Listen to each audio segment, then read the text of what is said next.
வணக்கம் மக்களே, welcome to my channel. நான் உங்கள் ஜோதிஸ். சரீர சித்தி உபாயம் என்றால் என்ன? உடம்பு அழியுமானால் உயிரும் நீங்கும். உடலில் வலிமையில்லாதவர்கள் ஞானம் அடைய முடியாது. ஆதலால் உபாயம் அறிந்து உடம்பையும் உயிரையும் வளர்க்க வேண்டும். முதலில் நான் உடம்பை குற்றமுடையதாக கருதினேன். பின் உடம்புள் இறைவன் உறைவதை கண் அறிந்து இவ்வுடம்பை பாதுகாக்கின்றேன் என்று திருமூலர் கூறுகின்றார்.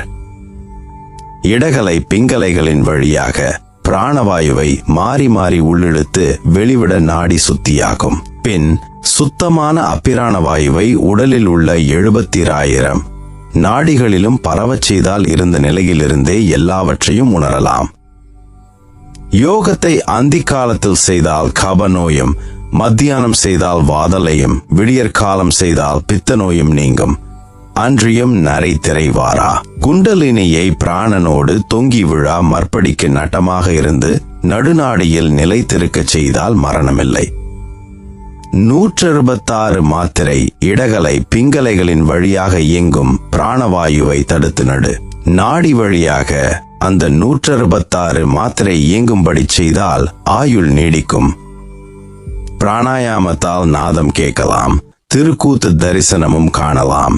யோகிகள் தர்ம வழியாக எப்போதும் தியானிக்கும் சோகம் என்பதே அசபை ஆகும்.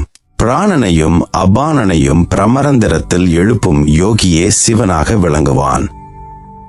எருவாய்க்கு மேல் 2 விரல் அளவும், குறிக்கு இலிங்கத்துக்கு கீழே 4 விரல் அளவ உள்ள இடத்தில் நிலைத்து தியானித்தால் உடம்பினிடமாக இறைவன் எழுந்தருளியிருப்பான்.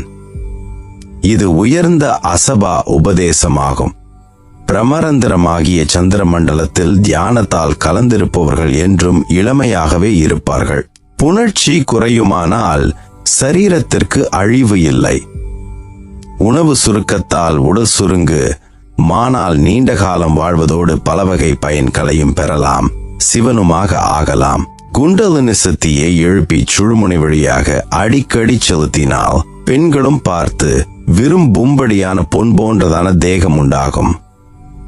ஆஞ்ஞா சக்கரத்தில் இறைவனை தரிசிக்கில் அங்குள்ள மண்டபத்தில் என்றும் விளங்கலாம். திரோதான சக்தியை அருட்சக்தியாக அன்புடன் கொண்டால் பல்கோடி உடம்புகளாலும் அசபா மந்திரம் ஜபித்து ஒடுங்கலாம்.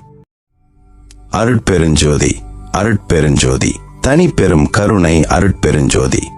எல்லா உயிர்களும் இன்புற்று வாழ்க, வாழ்க வளமுடன். திருச்சிற்றம்பலம்.